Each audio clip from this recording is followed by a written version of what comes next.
Fala, eu sou o Ludovic do Responde Aí e hoje vamos bater um papo sobre esboço de gráfico. Então vamos lá. Bom, as questões de esboço de gráfico costumam ser muito trabalhosas e elas envolvem muitos conceitos já estudados. Então eu vou até passar meio rápido porque é muita coisa. Mas basicamente, a questão vai te dar uma função complicada, que você não faz a mínima ideia de como é o gráfico, e ela vai te pedir o quê? O gráfico. Só que geralmente ela costuma pedir umas coisas antes para ajudar, que são o domínio da função, as suas assíntotas verticais ou horizontais, as regiões de crescimento e decrescimento. Ela pede também para você estudar a concavidade da função e no final, juntando todas essas informações sobre a função, fazer o esboço do gráfico, ok? Então vamos lá, vamos esboçar o gráfico dessa função, começando pelo domínio. Bom, para essa função não ser definida, né, só se esse denominador aqui se anular.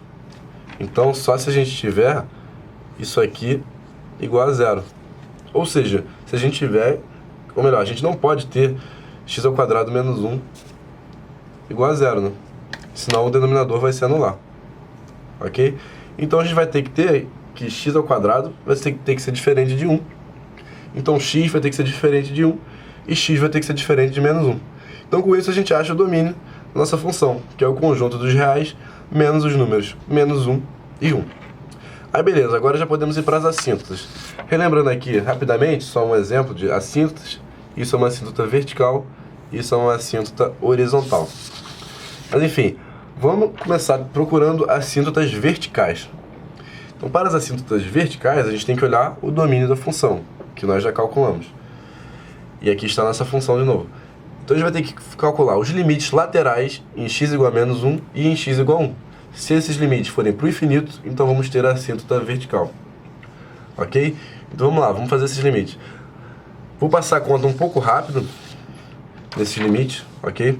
Mas basicamente, o limite em menos 1 pela esquerda vai para menos infinito. O limite em menos 1 pela direita vai para mais infinito. Então, show, vamos ter uma assíntota vertical em x igual a menos 1. Agora, em x igual a 1, pela esquerda, o limite vai para menos infinito, e pela direita, o limite vai para mais infinito. Então, com isso, nós concluímos que temos, sim, assíntotas verticais em x igual a menos 1 e em x igual a 1. Ok? Então, agora vamos procurar as assíntotas horizontais, calculando os limites em mais infinito e em menos infinito. Então, já botando aqui diretamente o resultado do limite, se for fazer essa conta, o limite com x indo para menos infinito vai dar menos infinito. E o limite com x indo para mais infinito vai dar mais infinito. Então, nós não vamos ter assíntota horizontal. Teria assíntota horizontal se desse, por exemplo, algum número, como 3. Mas foi para o infinito, mas não tem problema, porque isso também é uma informação valiosa para o nosso esboço. Então é bom guardar essa informação também. Então, prosseguindo, agora vamos para as regiões de crescimento e decrescimento. Para saber onde a função cresce e onde ela decresce, precisamos da derivada da função, que convenientemente eu já forneci aqui, ó. Aqui está a nossa f'. Então temos que ver onde que essa derivada se anula ou onde que ela não existe. Para ela não existir, só se isso aqui der zero, certo? Ou seja, x ao quadrado menos 1 der zero, ou seja, x ao quadrado foi igual a 1, ou seja, x foi igual a mais ou menos 1. Então, esses vão ser pontos de interesse. E os outros pontos de interesse vão acontecer onde a derivada é igual a zero, ok? Para essa derivada dar zero, nós temos que ter que x ao quadrado menos 3 é igual a zero, ou seja, x ao quadrado é igual a 3, ou seja, x é igual a mais ou menos raiz de 3, certo? Então, no nosso quadro de sinais, para estudar o sinal da função, vai ter que aparecer todos esses valores aí. Menos raiz de 3, menos 1, 1 e raiz de 3. E a gente bota aqui os termos da nossa derivada, x ao quadrado menos 3, esse denominador aqui. Eu já completei o quadro de sinais para a gente ganhar tempo. Então aqui está o sinal da nossa derivada em todo o R, certo? Então, com o sinal da derivada, a gente consegue determinar onde a função cresce e onde ela decresce. Quando f' é positiva, a nossa função f vai crescer. E quando f' é negativa, a função f vai decrescer. Tudo bem? Então, beleza. Descobrimos onde a função cresce e onde ela decresce. O próximo passo é a concavidade. Para estudar a concavidade da f, nós precisamos da sua derivada segunda, que, convenientemente, eu também já forneci aqui. Então, aqui está a derivada segunda. Então, temos que ver onde que a derivada segunda vai se anular ou onde ela vai ser igual a zero. Então, para ela se anular, só se isso aqui for zero, é aquela mesma conta que a gente já fez duas vezes. Então, isso aqui vai dar, para o denominador se anular, a gente vai ter que x é igual a mais ou menos 1, que aí vai zerar esse termo daqui, certo? Então, ou isso, ou o numerador dá zero também, porque aí a derivada segunda vai valer zero. Então, aqui está, ó, 2x vezes 9 menos x ao quadrado igual a zero. Ou seja, 2x igual a zero ou 9 igual a x ao quadrado. Então, x igual a zero ou x igual a mais ou menos 3. Então, ó, 0, mais ou menos 3, mais ou menos 1.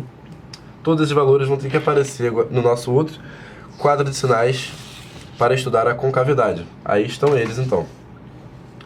Então, aqui os nossos termos da derivada segunda. E também já preenchi o quadro de sinais para dar aquela agilizada. Então, assim a gente acha o sinal da segunda derivada. E a partir desse sinal, a gente consegue determinar a concavidade da nossa função, certo? Então, a função vai ter concavidade para cima, onde a derivada segunda é positiva, certo? E concavidade para baixo, onde a derivada segunda for negativa. Então, a gente pode ver que a concavidade vive mudando nessa função. Enfim, agora que fizemos todos esses passos, nós podemos partir para o esboço, finalmente. E uma coisa que eu gosto de fazer é tentar reunir assim, o máximo de informações que a gente descobriu sobre a função numa tabela. Então, montei aqui a tabela. Temos as regiões de crescimento e decrescimento da função. E também as mudanças de concavidade da função. Marcando aqui também as assíntotas verticais em x igual a menos 1 e em x igual a menos 1. E uma coisa assim bem crucial é o seguinte, que se não der muito trabalho, vale a pena procurar as raízes da função. Às vezes a função é super complicada e nem vale a pena o esforço. Mas no nosso caso, por exemplo, isso vai ser fácil. Olha aqui, ó. Vamos procurar a raiz dessa função. Pode ser, ó. Para a função dar zero, a gente vai ter que ter basicamente x igual a zero, certo? Então a única raiz dessa função vai ser o ponto 0, 0, que nada mais é do que a origem. Então isso é muito importante. O nosso gráfico só vai cruzar o eixo x na origem. No resto de todos os reais ele não vai cruzar o eixo x. Então, uma informação valiosa para o nosso esboço. Então, sem mais delongas, vamos para o famoso esboço. Botamos aqui, então, os pontos de interesse, menos 3, menos raiz de 3, menos 1, etc. Vamos começar marcando também as assíntotas. Então, temos aqui uma assíntota vertical em x igual a menos 1 e uma outra assíntota vertical em x igual a 1. Aí, beleza. Então, recortei aqui aquela nossa tabelinha, intervalo por intervalo. Então, primeiramente, de menos infinito até menos 3. A função vem lá de menos infinito com uma concavidade voltada para cima, então algo assim, certo? E agora o próximo intervalo, de menos 3 até menos raiz de 3, a função continua crescendo, mas com a concavidade voltada para baixo. E menos raiz de 3, na verdade, é um ponto de máximo local, porque a partir de menos raiz de 3 a função vai passar a decrescer.